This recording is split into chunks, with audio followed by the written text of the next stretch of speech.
Hey there, I'm Brittany Smith and welcome to Filmmaker Symposium. So today we're going to talk about fill light and how you might need to add that to your lighting setup for filming or photography. So right now I have my main light coming from this direction. It's diffused, and then I've got some hair light coming over here onto my hair, and then I have my fill light in this direction. Now you'll notice that the fill light is much less than the main light, and that's the first principle of a fill light, is making sure that it's less than your main light.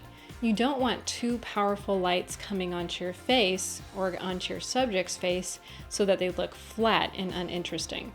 So with my fill light, what I did is I set my LED a little bit lower. Mine is adjustable, so I've set it a little bit lower, and then I put some diffusion on it to make it a little bit softer.